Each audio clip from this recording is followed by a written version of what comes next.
Conducir en lluvia es lo más complicado que puede hacer un piloto de Fórmula 1 y allí es donde los grandes pilotos brillan. Senna, Hamilton, Alonso, Verstappen han hecho actuaciones memorables bajo la lluvia, y es que en estas condiciones tan difíciles es cuando vemos realmente cuáles son los mejores pilotos, y eso es lo que hizo Max Verstappen en el Gran Premio de Brasil de 2024, pasando desde la 17ª posición a ganar la carrera. Así que si quieres saber cómo Verstappen pasó de la 17ª posición a ganar la carrera con 20 segundos de ventaja, quédate en este vídeo para descubrir los trucos que usó el holandés para brillar en Brasil.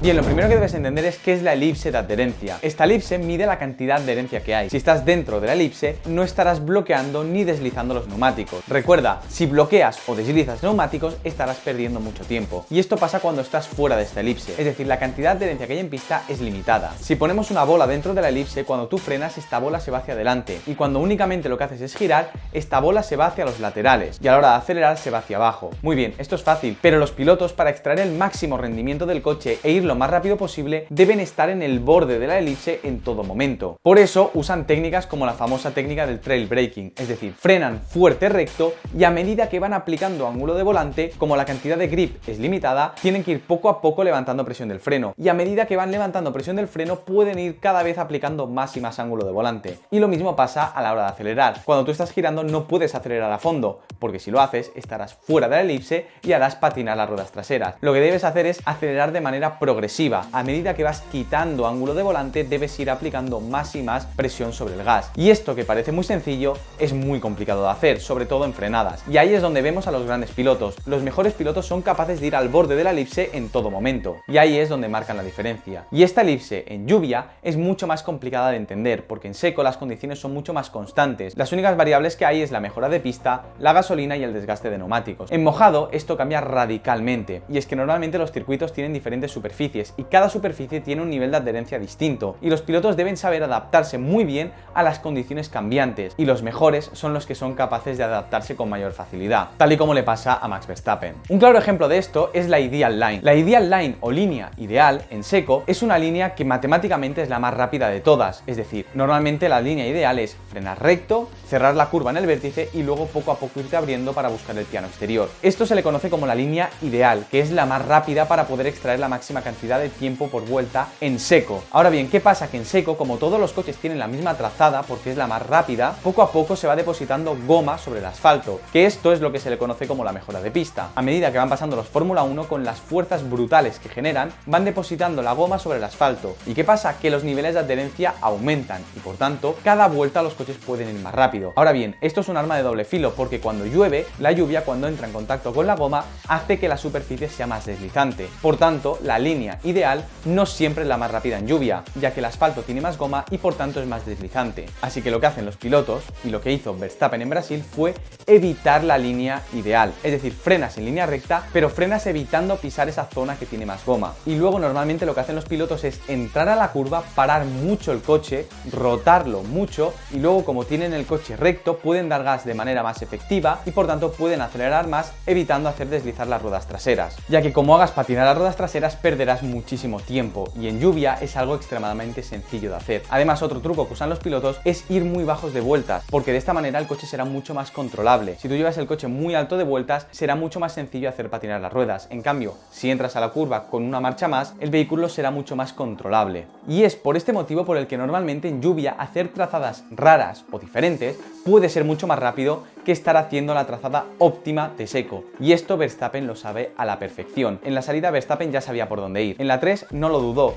y fue por el exterior de la curva. Aunque él estuviese haciendo muchos más metros que sus rivales, tenía más adherencia y por tanto podía acelerar más e ir más rápido en la curva. Y esto no es la primera vez que lo hace Verstappen. En 2016, en la misma curva y en el mismo circuito, hizo lo mismo a Nico Rosberg. Lo adelantó y le pegó un repaso por fuera impresionante. Y era la misma curva y la misma situación. Y es cierto que hay algunos pilotos que son más habilidosos que otros en la lluvia. Como todo, hay pilotos buenos y extraordinarios. Y ese es el caso de Verstappen. Pero los demás pilotos deberían haberse anticipado y ver que en 2016 Verstappen ya estaba yendo por fuera de la curva y estaba yendo más rápido. Así que algunos pilotos deberían haber estudiado el circuito circuito y saber que por ahí, en lluvia, hay más adherencia, porque Verstappen lo hizo en 2016. Y hay cosas como la velocidad pura o el instinto que lo tienes o no lo tienes, pero esto simplemente con ver una onboard del año 2016, algunos pilotos ya lo deberían haber visto, y es que esta es otra de las claves por la que Verstappen ganó la carrera. Estaba en un estado de concentración brutal. Mientras Norris estaba cometiendo errores y errores, Verstappen estaba concentrado, llevando el coche por donde él quería y con una confianza brutal. Verstappen se sentía uno con el coche, el circuito le gusta y las condiciones también, y ahí es donde Verstappen relució y pudo enmascarar las carencias del Red Bull. Simplemente fíjate en esta imagen. Cuando Verstappen adelantó a Ocon, Verstappen adelanta para ser primero y Norris se pasa de frenada. Y es que esta carrera seguramente le dé a Verstappen su cuarto título mundial, porque Norris, a pesar de tener el mejor coche, no está al nivel de Max. Está cometiendo muchos errores y las oportunidades que tiene para poder hacer daño a Verstappen no las está aprovechando. Brasil era una oportunidad perfecta para meterle muchísimos puntos a Max, pero fue al revés. Max aumentó su ventaja. Y esto, si quieres luchar por un mundial, no te lo puedes permitir. Y es que el adelantamiento a Ocon también es digno de hacer un análisis, porque Verstappen nada más se fue el safety car, atacó. Y cuando Verstappen ataca, se tira y adelanta, no duda. Y lo hizo en una curva en la que ya, de nuevo, en 2016 volvió a adelantar a muchos pilotos. Verstappen conocía perfectamente los trucos de Interlagos. ¿Por qué? Pues porque él, junto con Fernando o Hamilton, son los pilotos que brillan bajo la lluvia porque son capaces de probar cosas distintas y entender cuál es el nivel de adherencia de la pista. Así que en la curva 1 él sabía que frenando por el interior tenía todas las de ganar porque era capaz de frenar más tarde y por tanto poder tirarse a adelantar pilotos. Y así lo hizo, adelantó tanto a Hamilton como a Ocon, con dos adelantamientos clavados. Verstappen está a rebufo del coche de delante y en el último momento frena en diagonal para buscar el interior y frenar más tarde. Y ahí ya el propio circuito le mete hacia adentro y es capaz de tomar las S de Senna mucho más rápido que su rival y adelantarlo. Unos adelantamientos que, fíjate en esta onboard, son los mismos que hizo en el año 2016. Otra de las carreras memorables de la trayectoria de Max Verstappen. Y otra clave por la que Verstappen consiguió ganar, aparte de la bandera roja, obviamente, es que no cometió errores. En una carrera en la que todos los pilotos estaban cometiendo errores, él se mantuvo con la cabeza fría y no se equivocó, se mantenía fuera de los pianos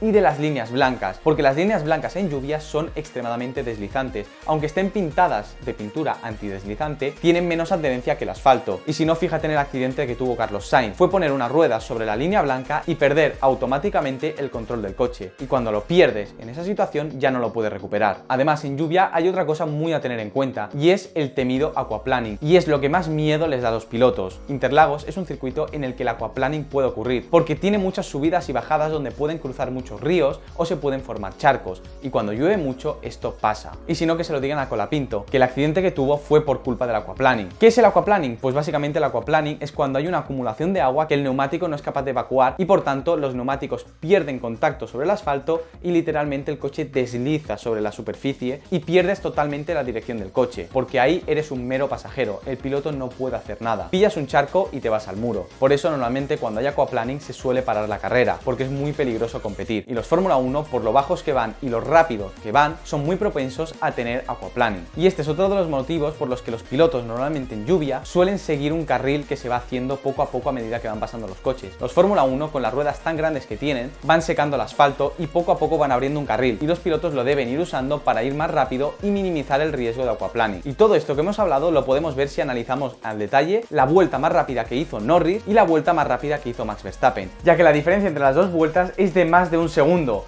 Un segundo en la Fórmula 1 son dos mundos, así que te lo puedes imaginar, Verstappen estaba en otra liga. En la curva 1 ya vemos diferencias, Norris frena antes. Además, no es solo esto, sino que en la curva 3, Max no levanta tanto el pie del gas. Norris, en cambio, como puedes ver en esta gráfica, levanta un poco más el pie del acelerador, y por tanto esto le hace perder aceleración durante toda la recta, y eso es tiempo que Max va ganando. En la 4 es otra curva en la que vemos diferencias, ya que Max acelera antes. ¿Por qué? Pues porque aparte de que sabe leer que hay más adherencia en pista, lleva una marcha más larga. Es decir, al llevar una marcha más larga le permite controlar mucho más el coche y evitar el sobreviraje. La curva 4 es una curva típica en la que puedes perder la parte de atrás. Llevando una marcha más, lo que haces es controlar mucho más el coche. Y todo esto lo hacéis ganando tiempo de cara a la subida. Sin embargo, en las curvas 6 y 7, Norris ahí sí es cierto, es más rápido que Max, porque levanta un poquito menos el pie del gas. Sin embargo, aunque Norris levante menos el pedal del gas, sí que se pueden observar más correcciones que en el caso de Max. Max va más lento, sí, pero cuando pisa el pedal del acelerador se compromete más con él, es más suave y progresivo. ¿Y esto por qué es? Pues porque tiene más confianza en el coche y sabe cuánto input de acelerador debe dar en cada momento. ¿Por qué es importante recalcar esto? Pues porque aquí se demuestra que Max tiene más confianza en el coche. Y si no te ha quedado claro en esta curva, vamos a analizar la 9. En la gráfica de freno de la curva 9, que Norris en el freno tiene muchos más inputs, no tiene tanta confianza y no sabe cuánto freno aplicar de manera progresiva.